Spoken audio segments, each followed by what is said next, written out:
நீங்களும் எங்கட வீடியோ பார்த்து நக்கல் அடுக்குறீங்களோ இல்லாட்டி எங்களை நீ ஒரு மனுஷரா தூக்கி விடுறீங்களோ அது உங்களோட படல வந்து போராளியா வாடிக்கணும்.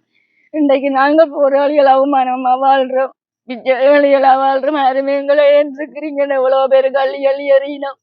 எங்களுக்கு ஒரு 50 ரூபா காசு தரது கூட ஆக்களில என்னன்னு கேட்கணுமா?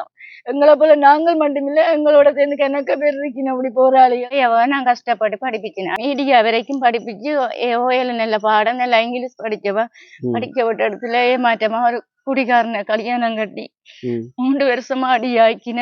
எந்த வாழ்க்கையும் கண்ணீரும் ஜோரமா போச்சுன்னா என் பிள்ளை இந்த வாழ்க்கையும் அப்படி எனக்கு போராளிமா விரண்ட பேரு தான் வழிய.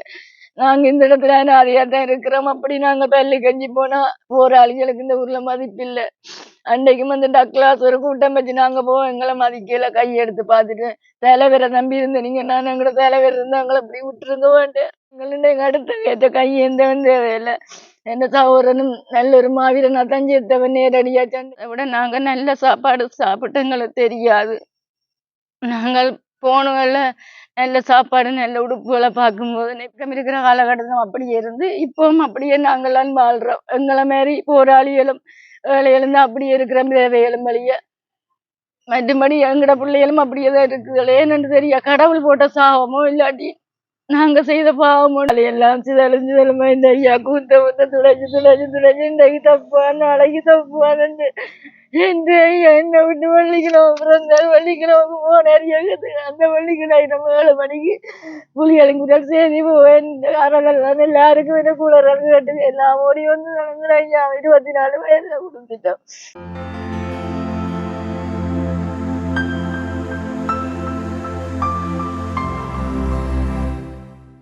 வணக்கம் அன்பு உறவுகளே, நான் உங்களின் சிறி. இன்றைக்கு எங்க நிற்கிறோம்னு சொன்னா இலங்கையில வடமாகாணத்திலே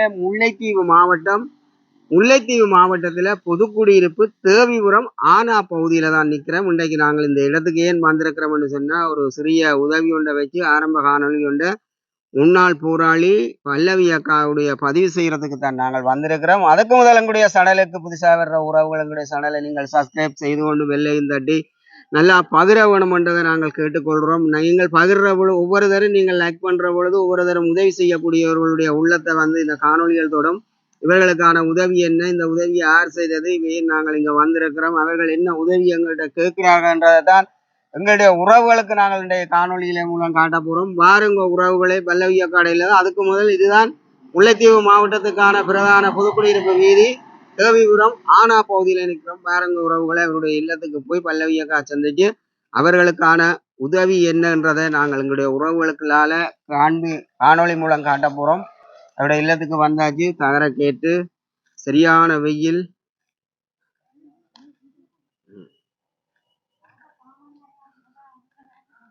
ரெண்டு 3 தென்னை மரம் நிற்கிது.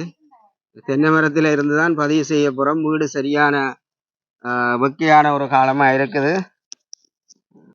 எங்கட காணொலியை பார்த்து கொண்டிருக்கிற உறவுகளுக்கு நாங்கள் ஒரு வணக்கம் சொல்லுவோம். அனைவருக்கும் வணக்கம். நாங்கள் இப்ப சரியான ஒரு உச்சக்கட்ட வெயில், அதுவும் புதுக்குடியிருப்பு தேவிபுரம் ஆனா பகுதியில பல்லவி அக்கா ஒரு முன்னாள் பெண் போராளி. அவ இப்ப தற்போது பெண் தலைமத்துவமா இருக்கிறா. அவ எங்களுக்கு ஒரு இன்னும் இவைக்கு ஒரு நெருக்கமான ஒரு உறவுண்டு.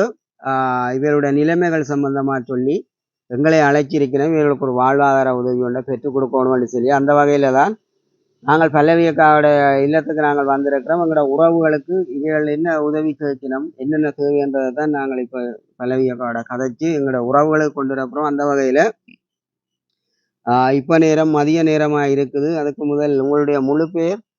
கந்தசாமி மரிய ஜெசிந்தா. உங்களோட பேர் வந்து போராளி பேர் தான் பல்லவி. இப்படி ஒரு நிலைமையில இன்றைக்கு மதியமா இருக்குது. முதல்ல நாங்கள் கேட்போம், நீங்கள் உங்களுக்கு சமையல் முடிஞ்சுதா? சமைக்கலையா? இப்ப நீங்கள் மட்டும்தான் தனியா இருக்கிறீங்க. உங்களோட நிலைமையில இப்ப நாங்கள் வந்துட்டோம். இப்ப நாங்களும் பதிவு செய்ய வேணும். நீங்கள் இப்ப இங்க வந்து என்ன செய்து கொண்டிருக்கிறீங்க? இப்ப உங்களோட பேர், மற்றது நீங்கள் இப்ப தற்போது என்ன வேலை செய்கிறீர்கள், எங்களை ஏன் அழைச்சிருக்கிறீர்கள், போராட்டத்துல எங்க இருந்தீங்க, கைக்கு மேலாக மின்னல் அப்ப நீங்கள் எங்கட உறவுகளுக்கு முதல் வந்து இயல்பாகவே நாங்கள் கதைப்போம். இப்போ நீங்கள் எவ்வளோ காலம் பணியாற்றிய பெண்போராளியாக இருந்திருக்கிறீர்கள். பிறகு உங்களுக்கு எத்தனை பிள்ளைகள், கணவன் சம்பவங்கள் எல்லாத்தையும் ஒரு எங்களோட உறவுகளுக்கு சொல்லி கொண்டு வாங்க. என்ன உதவி தந்தால் இப்படி வாழலாம்ன்றதெல்லாம் அடுத்த இடம் பார்ப்போம். எனக்கு 2 பொம்பளை பிள்ளைகள். நான் ஒரு முன்னாள் போராளி. மின்னல் சண்டையில தான் இந்த கை ஒண்டே இல்லாது எனக்கு வழங்காது. அந்த ஒரு கையால பிள்ளைகள அவர் போய் 2008 அவர் விட்டுட்டு போயிட்டார். அதுக்கு பிறகு நான் இந்த புள்ள 2யும் பொம்பளை பிள்ளைகள் 7 வரையும் படிக்க போய் விடுறதுக்கு சரியான கஷ்டப்பட்டு நான் இந்த சமுதாயத்தை தலை நிமிர்ந்து வாரதுக்கு பெரிய கஷ்டப்பட்டேன். அவ்வளோ அவமானங்கள், நிந்தைகள், வேதனைகளோட இருந்து 2 பிள்ளைகளையும் படிப்பிச்சு நான் 7 மட்டும். அதோட இந்த ஒரு கையால வேலை செய்து இப்ப எனக்கு இந்த இது உள்ளுக்க போயிட்டு ஆஸ்பத்திரி வரை சொல்லி ஒரு பிள்ளைக்கு கையை கலட்டின பயத்துல அதுக்கு கொண்டு போவே இல்லை நான். வேலாது மற்றது வீட்டு திட்டம் தந்து அதுக்கு நான் பொம்பளை தனியா நின்று தான் செய்தேன். நான் எல்லா வேலையும் பொம்பளிட்டா முடிக்கல. 4 ஜன்னலில் கம்பியால கட்டி போட்டு தம்பி பார்த்தவர். மற்ற உள்கதவுகள்ல வெளிக்கதவு மட்டும்தான். நான் 2 குமர் பிள்ளை அப்படித்தான். அந்த வீட்டுல இருந்து நான் ஒரு சின்ன வீட்டுல, அதுக்கப்புறம் இந்த வீட்டுல இப்போ 2 பேரையும் படிப்பிச்சு மூத்தவருக்கு நல்ல ஒரு இடம் வந்துச்சு. நாங்கள் இங்க வச்சிருந்தாலும் நாளைக்கு இந்த சமுதாயத்துல பிள்ளைகள் கட்டிடுமெண்டு அவருக்கு அந்த நல்லபடியா நின்று கட்டி வைக்க இந்த காணியும் வீடும் எழுதி கொடுக்கல. அவைக்கு பிறகு எனக்கு கண்டு வச்சிருக்கிறேன். அப்ப இளையவ நான் கஷ்டப்பட்டு படிப்பிச்சினான். அவருக்கு திடீரென்று வயிற்றுல ஒரு கட்டி வந்து ஆப்ரேஷன் செய்தனான். அப்புறம் அப்படியே இருந்து படிப்பிச்சு நான் ஒரு மீடியா வரைக்கும் படிப்பிச்சு ஓயல நல்ல பாடம் நல்ல இங்கிலீஷ் படிக்க விட்ட இடத்துல ஏமாற்றமா ஒரு குடிகாரனை கல்யாணம் கட்டி 3 வருஷமா அடியாக்கின.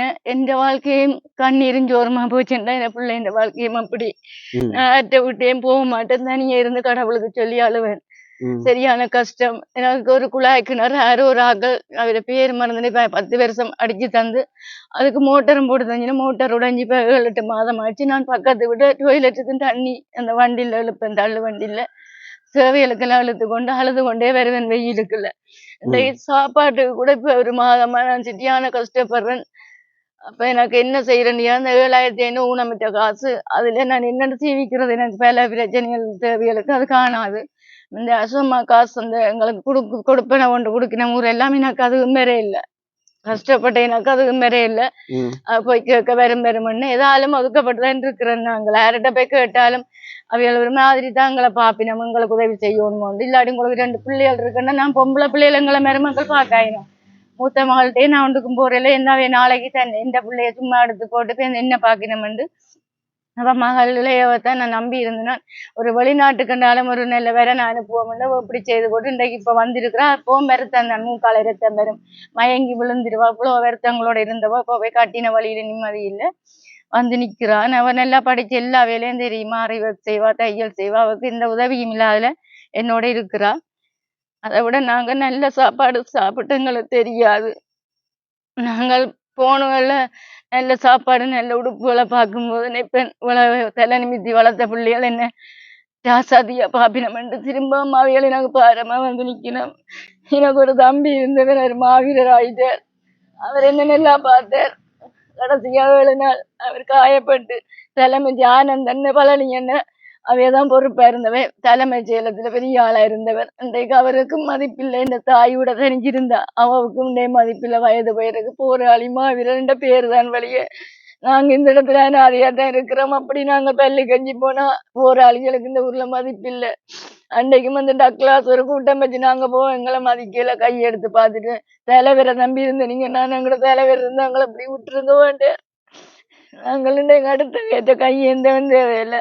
என்ன சகோதரனும் நல்ல ஒரு மாவீரனா தஞ்சித்தவன் நேரடியா சண்டைக்கு போய் அவை பழனியன் ஆனந்தனேன்னு சொல்லிவினா உங்களோட தம்பி இல்லாததுக்கு நாங்க சகோதரமா இருந்து உங்களுக்கு உதவி செய்யும். இன்றைக்கு அவையில் எங்க இருக்கு நம்ம எங்க போச்சு நம்ம எங்களுக்கு தெரியா. எந்த தாய் இந்த பெருமனாதியா இருந்த தாப்பன் செத்து இப்ப 1.5 வருஷம் தாயா இருக்கிறா. அவ கண் பார்வையில் எல்லாம் குறைவு மாறாட்டமா இருக்கிறா. அது தம்பி கஷ்டப்படுற அவருடைய கொண்டு நான் விட்டுட்டு இடையில போய் பார்ப்பேன். அதான் நாங்க இன்றைக்கு அவங்களுக்கு சிங்களம் இருக்காலும் சரி யாரு வந்தாலும் சரி நாங்கள் மதிப்பெற்றிருக்கிறோம். போராளி என்ன மதிப்பில்லை.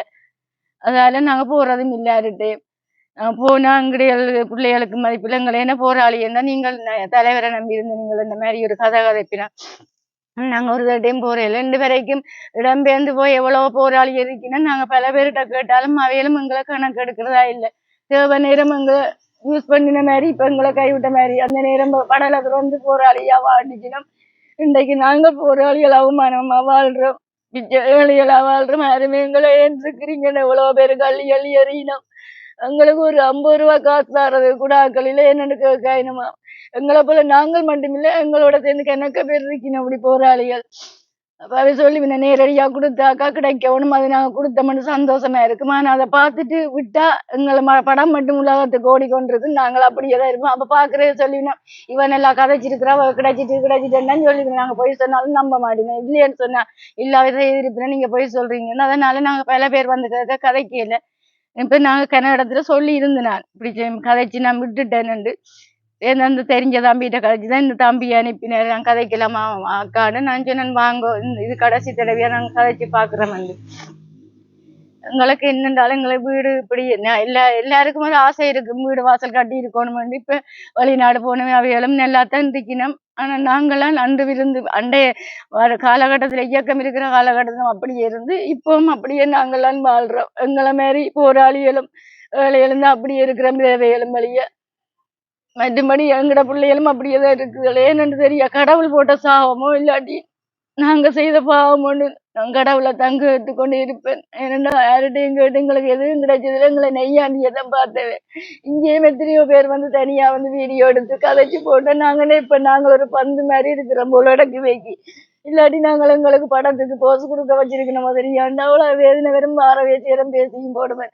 நாங்க இப்படியே கஞ்சி குடிச்சான்னு வரைஞ்சு வருதுங்க. ராத்திரி நான் அரிசி போட்டுட்டு சோத்தை காய்ச்சி போட்டு ரெண்டு தேங்காய் கூட விரிக்க கை இயலாது, உரிச்சு தரோம் மக்கள்லேருந்து. நான் ஒன்றும் செய்யலாம், மகள்கிட்ட சொன்ன நான் தேங்காய் உரிக்கல, முட்டையை வச்சு உரிச்சு அவிச்சு போட்டு சாப்பிட்றான். பகல் இரவு நான் அந்த திரிபோசாமா கொஞ்சம் குழச்சி கொடுத்துட்டு சாப்பிட்டுட்டு படுத்துனேன். யாருக்குமே சொல்லல, யாரும் கேட்டா சொல்லுவேன் நல்லா சாப்பிட்டேன் நல்லா சாப்பிட்டேன். யாருக்குமே எங்கட நிலைமை தெரியாது. இன்னும் வரைக்கும் தனியத்தான் அழுவேன். எனக்கு யாருக்கு முன்னால் அழுற பிடிக்காது. நான் கடவுளிட்ட விழுந்த முடியாம தனியா அழுவேன். இந்த செத்த மாவியன் தம்பி நினைச்சு அழுவேன், இந்த சாப்ப நினைச்சு அழுவேன். யாருக்கு முன்னால போன அழமாட்டேன்றப்பா தாங்க இப்ப நாங்கள் எங்கட தன்மானத்தை கொண்டு கொடுக்கணும். ஆனா நாங்க வேலையா தந்துக்கிறோம். ஒரு நன்மையை நாங்க இன்னுமே கண்டுபிடிக்கல. இன்னும் நாங்கள் தலை நிமிந்து நடக்கக்கூடிய வாழ்க்கை எங்களுக்கு இறைவனும் தெரியல, மனிதனும் தெரியல. இன்றைக்கு என் தம்பி இருந்திருந்தா நான் எப்ப அவனும் ஒரு போராளியாரோடு சேர்ந்து போய் வெளிநாட்டுல இருந்து எங்களை பாப்பான். எங்கட சௌரமும் எல்லாரும் போராளி எல்லாம். ஒரு தங்கச்சி இருந்தா, அவ போலீஸ் இதா இருந்தவ, காவல்துறையா. அப்படி சுத்தி சுத்தி இயக்கத்தையே எங்கட குடும்பங்கள் சொல்லி நம்பிக்கை ஆக்கள் அவை சாமியார் ஐயாட பிள்ளைகள் முழுக்க போராட்டத்துக்கு போனவே ஒரு மாதிரி தாங்க. இப்ப நான் அப்படித்தான் நான் முதல் கால் எடுத்து வச்சு நின்று சௌரம் முழுக்க போராளியா அது ஏதோ ஒரு இதுல தொண்டுதான் செய்தவே, அண்ணாக்கு நின்றவே எல்லாரும். ஆனா இன்றைக்கு எங்களை யாருண்டே யாருக்கும் தெரியாத மாதிரி மறைவமா இருக்கிறோம். எந்த நாட்டுக்கும் தெரியா, எந்த பெரிய மாவீர போராளிகளுக்கும் தெரியா என்ன இடத்துல அந்த நேரம் பெரிய புகழா இருந்தேன், போராளி அக்கா மாவீரர் தம்பி என்று. அவனும் போயிட்டேன், நாங்களும் போய் எங்கட பந்தாயும் ஓண்டா போயிட்டு நாதியா இருந்து. நீங்களும் எங்கட வீடியோ பார்த்து நக்கல் அடுக்குறீங்களோ இல்லாட்டி எங்களை நீ ஒரு மனுஷரா தூக்கி விடுறீங்களோ அது உங்களோட பொறுப்பு தானேதோ. நாங்கள் எங்களுக்கு எங்க இருந்தாலும் ஆனந்தன்னு பழனி என்ன நீங்க எங்க இருக்கிறீங்க எங்களுக்கு தெரியும். நான் உங்களை தான் தேடுவேன் எல்லார்ட்டையும் கேட்டு. என்ன தம்பி சொல்லுவேன், நான் வீரஜா அடைஞ்ச அவையில பேசாதேக்கா, அவையில் வந்த தேத்தனி வச்சு கூட அவை பாப்பினேன். நான் சொன்னேன் அவன் வாழ்க்கையை நினைச்சிருந்து ரெண்டு வரைக்கும் நான் அவைய தேடுறேன், எங்க இருக்கிறமோ இல்லையான்னு தெரியாது. நாங்க மற்றவைய மாடி ஓடி ஒழிக்காத தனமா இருந்தபடியே தான் எங்களை இப்போ ஓடி ஒழிக்கிறேன். நான் எல்லாருக்கும் பக்கத்துல நான் அவரை தான் தேடுவேன். தம்பி என்ன சொன்னாலும் எனக்கு உதவி செய்வார் என்று. தம்பின பேர் புரட்சி, அவருக்கு தெரியும் தலைமை செயலத்துல இந்த புரட்சி என்ன எல்லா பொறுப்பாளருக்கும் எல்லாம் விருப்பம். கைவேலிலாம் வச்சிருந்தவே அடுத்து 7 நாள் இந்த தம்பியை நான் தான் மூக்கால சிதாலும் செத்தவன், மதுளசி கிள்ளச்சி ஆஸ்பத்திரியில செத்தவன். இன்னைக்கு அவனும் இல்ல, நாங்களும். சம்பவம் நடந்தது 2008 2008ஆம் ஆண்டு 15ஆம் தேதி புளியங்குளத்துல வீரச்சாடின. வீரச்சான்னு 7 நாளும் போல்ஸ் கண்ணுக்கு எல்லாம் போய் வீரோட ஒன்றும் கதைக்க மாட்டேன். இது கோமால கிடந்தவர். நான் தான் சொன்ன நவையில நான் இந்த தம்பியை பாக்குறேன், கடைசி தம்பி நான் தான் அவனை வளர்த்தினான் என்று. மூக்காலி எல்லாம் சிதலுமா இந்த ஐயா கூத்த துளைச்சு இன்றைக்கு தப்புவான் நாளைக்கு தப்புவான் என்று என்ன விட்டு வெள்ளிக்கிழமை பிறந்தால் வெள்ளிக்கிழமைக்கு போனார் எங்கத்துக்கு அந்த வெள்ளிக்கிழமை நம்ம 7 மணிக்கு புலிகளுக்கு செய்தி அறகள் எல்லாருக்கும் என்ன கூட கேட்டு எல்லாம் ஓடி வந்து ஐயா 24 வயசுல கொடுத்துட்டோம். என்ன மருந்தனுக்கு உதவி செய்ய போய் இந்த உள்ள போயிட்டான் வீரஞ்சா அடைஞ்சு போக்கி இல்லையேன்னு சொல்லி போக்கிக்கு வெற்றி இல்லையேன்னு பணி முடிஞ்சதாம். அப்ப எல்லாரும் இப்போ குடும்பக்காரர் எல்லாம் போராடிக்க போய் நின்றுதானே கேட்டுறான் என்னென்ன போக்கிக்கு வெற்றி இல்லை பிரச்சி என்னான்னு உள்ள போய் எடுத்துட்டு வந்த துடுப்புல ஏறி போயிருக்கிறேன். போகாம அங்க இருந்து ஓப்பி 2 அடிச்சிருக்கிறான். இது வந்திருக்கு 5 என்ன அடிச்சு அவரு உடனே ஓடி வந்திருக்கிறார். வேலையை பிடிச்சோன்னு சொன்னாரு அம்மாக்களுக்கு என்ன காட்டுங்க உயிரோடி. அதே மாதிரி நாங்க உயிர் தான் இருந்தது. அவர் எங்களை பார்க்கவில்லை, எங்களை குரல் கேட்கவில்லை. ஆனந்தண்ண பழனி என்று சொல்றீங்க. ஆனந்தண்ண பழனி அண்ணியாக்கள் எந்த பிரிவு? இவர் இந்த கேம்ப்ல நின்று அவர் தலைமை செயலகம் கைவேலியில அவர் பேஸ் இந்த உள் ரோட்ல இருந்தது. அப்ப அவர் ஆனந்தனை தான் பொறுப்பா இருந்தவர். பழனியனை ஆனந்தனை தான் பெரிய இதா இருந்தது. வீட்டை நடுவில் பெரிய நம்மங்கட அம்மா கேளாடி எல்லாம் வந்து பாப்பினோம். இவர் கடைசியா ஒரு கொஞ்ச நாள் இருக்க போய் சொன்னவர் அந்த எனக்கு எங்கட அக்காவையும் பிள்ளை 2 கை விட்டுறாங்க, நான் அவைய பார்ப்பேன். சரி நான் வீரஜா அடைஞ்சிட்டேன்னா நீங்க அவைய பார்க்கணும். நான் அவர் வேற அழுதுனா இந்த தம்பியை கொடுத்துட்டீங்களே ஆனந்தன் என்று. இல்லையாக்கா நான் உங்களுக்கு சௌரம் தானே நான் பார்ப்பேன். அவரு சொன்னோன்னே எனக்கு ஆறுதல் சரி சொன்னேன் கூட தம்பி வீடு கட்டி கொடுக்க சொன்னவர் உங்களுக்கு. நான் ஒரு வீடு மாவீரவன் நேவா வீடெல்லாம் கட்டி தரேன்னு சொன்னவர். அதுக்கு பிறகு பெரிய சண்டையில போனாங்க. இந்த வரைக்கும் நான் அவரை தேடுவேன், கண்டவே கேட்பேன். ஆள் இல்ல தங்களுக்கும் தெரியாது. மற்ற தம்பி எத்தனையாம் ஆண்டு போனவர்? அவர் 2007க்குள்ள போனவர். முதல் கடல் புலியில இருந்தவர். ஆயுதங்கள் பொறுப்பா இருக்குன்னு விட்டவர். அப்ப எடுத்ததுக்கெல்லாம் அவங்க அம்மாவுக்கு வருத்தம்டா வந்து பார்த்துட்டு உடனே அதுல வச்சு கூப்பிடுவினோம், தம்பியை விடுங்க கடைசி படிக்க நம்ம ஏங்கி போனான்னு. அவ எங்களுக்கு தீன்மை ஒன்றும் செய்யல. அவர் கொடுத்த வாக்கு நேரம் நான் அவரை நம்பி இருந்து நான் எங்களை பாப்பாருன்னு அவரை தேடினேன். அவரோட நின்று ஒரு கை அப்பயே அவரு கை இல்ல. அவருக்கா கண்ட நான் சொன்னார் வெளிநாட்டுல இருக்குன்னு கதைக்கு நமக்கு நான் தெரியாண்டு. ஆனந்தன் என்றவர் வெளிநாட்டுல நிற்கிறார். அவரோட நின்ற ஒரு போராளியே கையில்லாம கையோட அவரை சந்திச்சேன். பேரும் மறந்தவர் கண்டு சொன்னார் எப்படியக்கா இருக்கிறீங்க ஆனந்தன் பழனி என்னையாக்கள் தெரியாக்கா வெளியில இருக்கிற மாதிரி தான் கதைக்கிறாங்க. நானும் இன்னும் வேற சந்திக்கிறேன். நான் அப்படி சந்திச்சா சுரஜின் அம்மாக்கள்ற பேரை கொடுங்கன்னு சொல்ல ஓமன்ட்டு போனது அவரையும் காண இல்லை. எங்கேயோ இடத்துலாம் கண்ணதான் புதுக்குடி இருக்கு. நாங்கள் முதல் போய் ஜெயந்தியக்கா அதான் எங்களுக்கு மகளிர் பொறுப்பாக இருந்த பெண்களுக்கு அவையின் பேஸ்ல இருந்து சேர்ந்து நாங்கள் மலராறு கேஸ்டோ அந்த இதுல கொண்டே என்ன ஜோதியா பேஸ் அங்க அதுக்குள்ள வந்து எங்களுக்கு ட்ரைனிங் தந்த மாதவியக்கா பொறுப்பா இருந்தது ராதாக்கா, மெடிக்ஸினா இருந்தது துர்காக்கா. சேர்ந்து நாங்கள் இப்படியே எங்களை சண்டைக்கு வந்து முதல் கோட்டை சண்டைக்கு தான் கொண்டு போனவே. ஜெனாக்கா எங்க தான் கூட்டிட்டு போனோம் தலைமையில. ஜெனிபாக்கா தான் எங்களுக்கு 15 குறிக்கிறது. ஜெனிபாக்கா அக்காச்சிய காடை தங்கச்சி ஜெனிபா அவ தான் எங்களை 15 பேர் அவைகளுக்கு அடங்கி இருந்து நாங்கள் சேர்ந்து கோட்டைக்கு போய் கோட்டை பிடிபட்டோன்னே சேர்ந்து திரும்பி இதுக்கு கொலிகண்டியில வந்து நின்று சேர்ந்து எங்களுக்கு இது பலாலியை கொண்டு போனவே. இந்த பலாலியில இருந்து எடுத்துத்தான் இப்ப இந்த சண்டை 90 அதுக்குள்ள இந்த மின்னல் சண்டை அவங்க சண்டை பிடிக்க அதுக்கு வர போறோம்ண்டு நாங்க சண்டை பிடிக்க சின்னாக்கள் இப்போ நில்லுங்க எல்லாரும் இல்லைன்னு நாங்கள் அங்கே எல்லாரையும் எங்களை அப்படி எடுத்து நாங்கள் மின்னல் சண்டைக்கு போனாங்க. மின்னல் சண்டையில தான் நான் இந்த கை காயப்பட்டதும் எங்களோட பிள்ளைகள் கணக்கு வீரச்சி அடைஞ்சவையும் காயப்பட்டதுமே இருந்து நாங்கள் மின்னல் சண்டை தான் சண்டை காயப்பட்டேன். அதோட வந்து யாழ்ப்பாணம் ஹாஸ்பிட்டல்ல இதெல்லாம் கொண்டு போனேன் பாதையால. அப்படியே வாகன ஓட்டம் எல்லாம் தடை செய்யப்பட்டது. பாதையால போனாங்க கொண்டு அங்கேருந்து காயப்பட்டு வேந்து அதுல இருந்து சுகமாயி கை கலட்டி என்று இருந்தது. முழு நேரமும் எடுபட்டுட்டு வேந்து எங்களோட ராஜ் டாக்டர் அவர் குப்பி அடிச்சு செத்துட்டார்.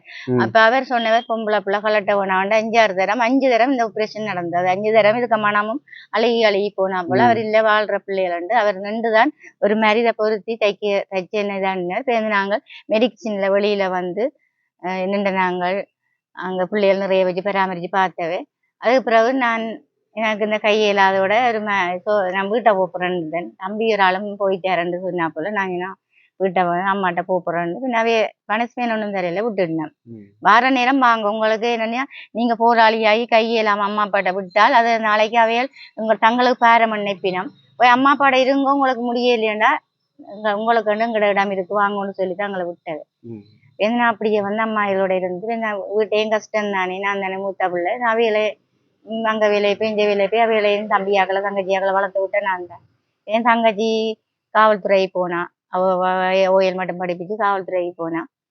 எந்த மற்ற தம்பி கடைசியில அவர் தம்பி இறக்கி அடைஞ்சது. மற்ற இன்னும் ஒரு தம்பி கடல் புலி சிறுத்தைக்கு போனேன். அவருக்கும் கை விரல்கள் இல்லை மற்ற காலில் காயம் இந்த துடையில அரைவாசி துண்டு இல்லை.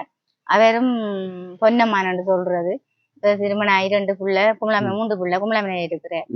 அவரு தெரியும் பொன்னம்மான் ராஜான்றது சிறுத்தையில ராஜான்ற அப்படியே எல்லாரும் அவரும் ஒரு போராளியா இருந்து கை மேலாதோட இருக்கிறேன். அப்படியே எங்கட குடும்பத்துல அப்படியே எல்லா சௌரங்கள் பார்க்கவோ கொள்ள அவையத்தையும் ஆக்கக்கூடிய எல்லாமே எல்லாரும் அடிபட்டவைதான். எனக்கு நீங்கள் உங்களால் ஏண்ட என்ன ஒரு முன்னேற்றத்துக்கு விட்டு இந்த மகளும் இப்படியான நிலைமையில வந்து நிற்கிறாவோ வேலையில் கணக்கு பழகி இருக்கிறா.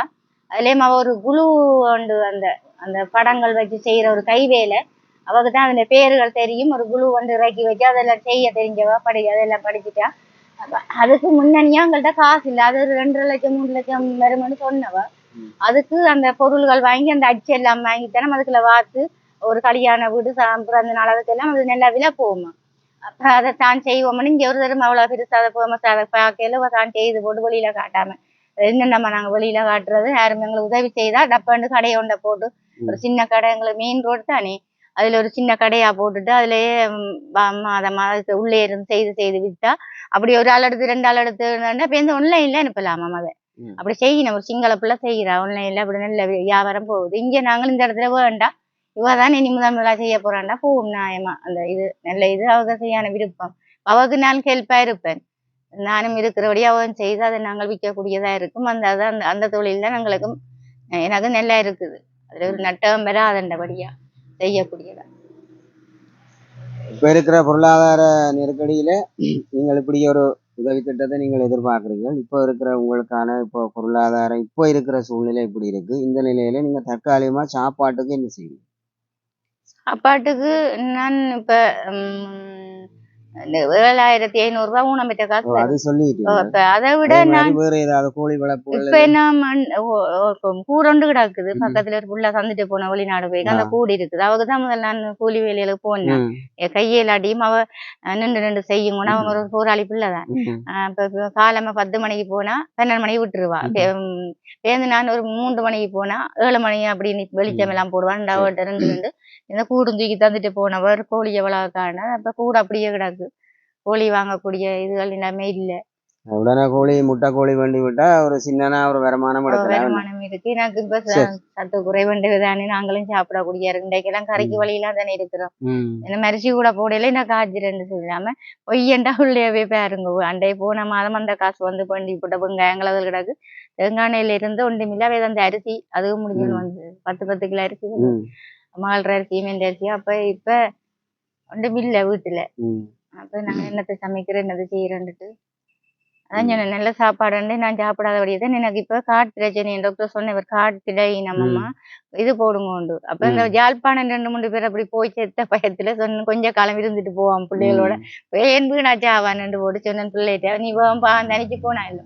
அப்ப நான் என்ன கொண்டா நீ நினைச்சிடுவேன் நான் உன்னோட இருக்கிறேன்னு திடீரென்னு சேர்த்து அது கடவுள் எடுத்துக்கொள்வாருன்ட்டு. அப்போ டாக்டர் பேசினவர் இந்த புதுக்குடி டாக்டர் சேரம் படுத்திருப்பேன். யாரோ வந்த அமர்த்தின மாதிரி ஒளிம்பி இருந்துருவேன். சாப்பிட்டு கொண்டிருக்க உள்ளேயும் போவா வழியேன் அப்படி அடைக்கி நெஞ்சு காட்டுதான் பிரச்சனை உண்டு. அதோட அப்படி வருத்தங்கள் எல்லாம் இருக்குது. நான் போறேன் இல்லை மருந்து சிலாவுக்கு மாக்கள் இல்லை போய் நின்றாலும் பார்க்காக்கல்ல விட்டுட்டேன். இப்ப இந்த கையும் தூக்க மாட்டேன் பெரிய பாடு எனக்கு தான் கவலை. இந்த கையும் இப்படியெல்லாம் போயிட்டு இப்ப நல்ல இயக்கா மிக என்னன்னு சொல்றது இப்ப மிக ஆழமான ஒரு வருத்த நிலையோட தன்னுடைய குடும்ப சூழ்நிலை மிக இந்த தாயக விடுதலை போராட்டத்துல குடும்பமே முழுமையா தங்களால முடிஞ்ச பங்களிப்பை பணியாற்றி இருக்கணும். அதுல காயப்பட்டிருக்கணும். ஒரு ஆள் வீரச்சாவடைஞ்சிருக்கிறார். இப்படி ஒரு நிலைமையில அக்கா வாழ்ந்து கொண்டிருக்கோம். அவாக்கும் காட்டு நில விலையினமாக இருக்குது. இது தேவிபுரம் மெயின் பாதை, மெயின் ரோட்டில் தான் இருக்கிறோம். அதால் இந்த வாகன இரைச்சல் வந்து கொண்டிருக்கு. அவியல் ஒரு வாழ்வாதார நிலைமையில வந்து இன்றைக்கு உங்களுக்கு சொல்லியிருக்கிறாண்ட தனிப்பட்ட நீதியாக பலர் வந்து உதவி செய்கிறேன்னு சொல்லி யூடியூப் இல்லாமல் சும்மா முகநூலில் அந்த ஃபோனுகளில் படம் எடுத்து வெளிநாடுகளில் அங்கே நிற்கணும் இங்கே நிற்கணும் உதவி செய்கிறோம்னு சொல்லி எடுத்து இதுவரையிலும் இந்த உதவிகளும் வழங்கப்படையில.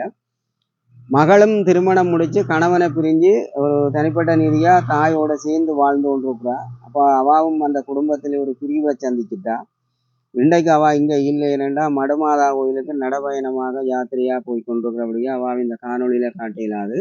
அவள் தான் திருவண்ணாமலை கொழும்பில் வந்து இந்த டிசைன், அதாவது வந்து ஒவ்வொரு டிசைன்களை செய்கிற பிளக், அது இந்த உதவியை கேட்குறா. அது 2 லட்சம் 2.5 லட்சம் 3 லட்சத்துக்கு உட்பட்ட ஒரு பொருள். அவள் கொழும்பில் பழகி வந்தபடியே இங்கே வடமாகாணத்தில் பொதுக்குடியிருப்பு முல்லைத்தீவு இந்த லைன்களுக்குள்ள அந்த வேலை திட்டம் இல்லை. ஆனால் அதை தாங்கள் வச்சு அதை செய்தால் நிறைய ஓடஸுகள் வரும். அதால் வருமானத்தை தானும் மகளும் சேர்ந்து இதை கொண்டு போகலாண்டா. இந்த மெயின் பாதையில் தான் இந்த காணியும் இருக்குது. அப்படி ஒரு நிலையில் மற்றது அவள் மிக மிக வேதனை நிறைஞ்ச பதிவுகள் செய்திருக்கிறா. ஒரு நல்ல ஆரோக்கியமான சாப்பாடு இல்லை, சத்துணவு இல்லை, நிறைய பிரச்சனைகளை எல்லாம் சொல்லி இருக்கிறா. அப்போ நான் அதை விளங்கப்படுத்த தேவையில்லை. இப்படி ஒரு நிலையில் கோழிக்கூட ஒன்று இருக்குது. ஆனால் ஒரு கோழிக்கூட ஒன்று ஒரு உறவில் உள்ள ஆக்கள் கொடுத்திருக்கிறோம். ஆனால் அதுக்கு கோழி வேண்டி விட்டால் அதிலேயும் ஒரு கொஞ்சம் முட்டை எடுக்கலாம்னு சொன்னதுக்கு அமைவாக இந்த காணொலியை பார்த்து கொண்டு இருக்கிற உறவுகள் அக்காவுடைய பணி நிலையை தெரியும். மாதவி அக்கா, ஜெயந்தி அக்கா அவைகளோட தான் அக்கா பணியாற்றி இருக்கிறா. ஆனால் தயவு செய்து குளத்திலேயும் சரி இங்கேயும் சரி இருக்கிற உறவுகள் ஆனந்தண்ண, பழனி அண்ணி என்றெல்லாம் பெயர்கள் உச்சரிக்கப்பட்டிருக்கிறது. யாராவது இந்த காணொளி பார்த்து கொண்டிருக்கிற உறவுகள் வந்து எங்களோட தொடர்பு கொள்ளவனும் இவர்களுக்கு ஒரு உதவி திட்டம் உண்டு, அவசியம் தேவையாக இருக்கிறது. அவரோட குடும்ப நிலை மிக மோசமான நிலை இருக்கு. மகளும் பிரிஞ்சிட்டா. எல்லாருமே இந்த போராட்டத்துக்கு போய் பெரிய அவமானங்களே வேதனைகளை எல்லாம் சுமந்திருக்கணும்ன்றதான் அவளுடைய பதிவில் இருக்குதுன்றதை கூறிக்கொண்டு இன்றைக்கு வந்து சரியான உச்சக்கட்ட வெயில்ல நாங்கள் இருந்து இந்த தென்னை மரத்துக்களை ஒரு பதிவு செய்து கொண்டிருக்கிறோம். எங்களுடைய உறவுகள் கைவிட மாட்டினோம், கட்டாயம் இந்த உதவிகளை வழங்குவினோம் என்ற நம்பிக்கையோடு இந்த எங்களுடைய சனல் மூலம் இந்த பதிவு செய்கிறோம். தன்னுடைய வெக்கத்தை விட்டு அத்தனை பதிவுகளையும் விட்டிருக்கிறார்.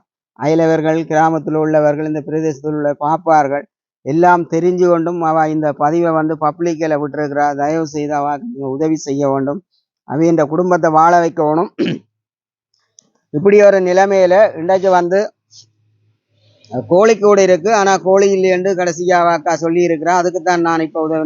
நாங்கள் காணொலி செய்கிற பொழுது ஆரம்ப காணொலியில வந்து நாங்கள் ஒரு சிறிய தொகை பணத்தை கொடுப்போம். இந்த பண உதவி செய்தவர் லண்டன்ல வசிக்கிற ஐயாத்துறை சிவாண்ணி என்றவர் தான் காணொலிக்கான பணத்தை அனுப்பியிருந்தார். கூடுதலாக போராளிகளுக்கு நீங்கள் உதவி செய்யுங்க, இயலாத போராளிகள். அதே மாதிரி அக்காவுக்கு இடது கை விரல்கள் வந்து எல்லாம் வெடிபிடிச்சு மின்னல் சண்டையில காயப்பட்டு விரல்கள் வந்து மடிஞ்சிருக்கு. இந்த நிலையில அக்காவுக்கு ரூபாய் 20,000 பணம் வந்து வழங்கப்படுது. இந்த பண உதவியை செய்தவர் லண்டன்ல வசிக்கிற ஐயாத்துறை சிவாண்ணி என்றவர் தான் தந்திருக்கிறார். இந்த 20,000 இருக்கும்னு நினைப்பார். இந்த பண உதவி செய்த ஆக்களுக்கு என்ன சொல்றீங்க? சிவாண்ணு அவர் வந்து லண்டன்ல இருக்கிறார். அவரும் கொஞ்சம் இயலாதார். சிவான்னு முகத்தை தெரியாது. ஆனா நீங்கள் என்ன பாப்பியல் கூட பணம் இந்த கையில கிடக்கு. பண உதவி செய்தவங்களுக்கு நன்றி. இதை வச்சு நான் ஒரு 4-5 கோழி எளிஞ்ச செய்யான விலை 5-4 கோழி வேண்டியதை விட்டா அதுல முட்டை எடுத்து எங்கட இன்றைக்கும் கறி சாப்பாடு இல்லாம இருக்கிறோம். அதை விற்று கறி வாங்குவோம். இல்லாட்டி அன்றைக்கு அதை சாப்பிடக்கூடியதா இருக்கும் என்று உங்களுக்கு நன்றி சொல்றேன். நீங்க நல்லா இருக்கணும், ஆண்டவர் உங்களை ஆசீர்வதிக்கணும். நன்றி. சிவாண்ணைக்கு நான் நன்றியை கூறிக்கொண்டு அவர் என்னட்ட ஒரு பதிவு செய்திருந்தார். கடந்த 5 மாதத்துக்கு முதல் இன்னும் ஒரு சனல் மூலம் தான் ஒரு தொகுதியான பணம் அனுப்பி ஒரு போராளி, காயமடைஞ்ச போராளிக்கு அந்த பணம் வழங்கப்படையில என்று சொல்லி கவலைப்பட்டு சொல்லியிருந்தார். அதோடு தனக்கும் வந்து கால் 2 மேலாதுன்னு சொல்லியிருந்து எனக்கு இன்றைக்கு 3 காணொலி பதிவு செய்கிறதுக்கான உதவியை செய்திருந்த சிவாண்ணைக்கு பெரிய நன்றிகளையும் அது சனல் சார்பில் கேட்டுக்கொண்டு கட்டாயம் இந்த காணொலியை பார்த்து கொண்டு இருக்கிற உறவுகள் மீண்டும் நாங்கள் கேட்கிறோம், இவர்களுக்கான ஒரு வாழ்வாதார உதவியை செய்து இவர்களுடைய இழப்புகள், இவர்களுடைய அளப்பெரிய பணிகள் எல்லாத்தையும் நீங்கள் அறிவீர்கள். நிச்சயமா நீங்க உதவி செய்யணும் என்று கேட்டுக்கொண்டு 10ஆம் ஆண்டு நான் போராளி 10ஆம் ஆண்டுங்கிற பத்தாம் பேச்சு பிள்ளைகள் எங்கேயும் இருந்தா என்ன பாத்தீங்களா? கட்டாயம் இப்ப ஜெயந்தியக்கா எல்லாரும் குளத்துல இருப்பீங்கள்னு தான் நாங்கள் நம்புறோம்.